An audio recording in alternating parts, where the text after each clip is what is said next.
সপ্তাহব্যাপী কর্মসূচির পর নতুন রাজনৈতিক দল ঘোষণা করবে জাতীয় নাগরিক কমিটি ও বৈষম্য বিরোধী ছাত্র আন্দোলন।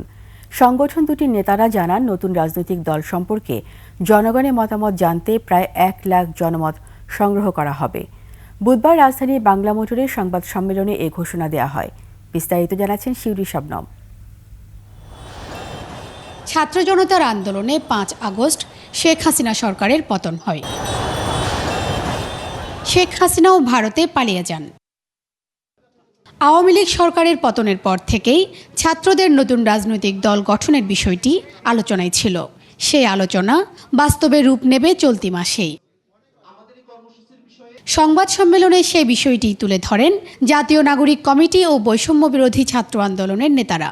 বাংলাদেশের ফ্যাসিবাদ বিরোধী জনতাকে সাথে নিয়ে আমরা একটি রাজনৈতিক দল গঠনের উদ্যোগ নিয়েছি। আমরা এখানে রিকশা চালক, শহীদ ফ্যামিলি যারা গণ অভ্যুত্থানে অনেক বেশি অংশগ্রহণ করেছিল, প্রত্যেকটা সেকশন, আমাদের ধর্মীয় উপাসনালয় থেকে শুরু করে প্রত্যেকটা সেকশন আমরা ইনশাআল্লাহ কভার করব। আপনার চোখে নতুন বাংলাদেশ স্লোগানে আয়োজিত কর্মসূচির মাধ্যমে জনগণের মতামত গ্রহণ করে দল গঠনের পরিকল্পনা করছে সংগঠন দুটি, জানানো হয় সংবাদ সম্মেলনে। জেনেক্সে শিফট করো, লাইফকে লিফট করো।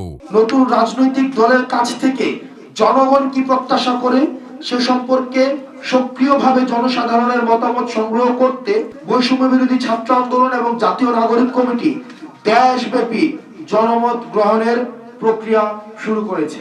আমরা বিভিন্ন জায়গায় বুথ স্থাপন করব, যে বুথের মাধ্যমে আমরা পুরো বাংলাদেশে যে ক্যাম্পেইনটা হবে সেই ক্যাম্পেইনের মধ্য দিয়ে জনগণের মতামতকে জনগণের কাছে সেই দলটা উপহার দেওয়ার চেষ্টা করব।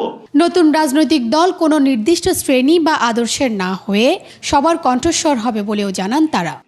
প্রত্যেকটা মানুষের নানা মত রয়েছে, নানা পথ রয়েছে। আমরা নানা মতের এবং নানা পথের মানুষগুলোকে ধারণ করতে চাই। তাদের চোখে তারা নতুন বাংলাদেশটা, এই ফ্যাসিবাদ উত্তর, আমরা যে ফ্যাসিবাদ পরবর্তী বাংলাদেশটা কিভাবে দেখতে চাই, সেটির জন্য আমরা মানুষের কাছে যেতে চাই। ফ্যাসিবাদী শেখ হাসিনা সরকারের পতন হলেও এখনো চূড়ান্ত বিজয় আসেনি বলে মন্তব্য করেন ছাত্র নেতারা।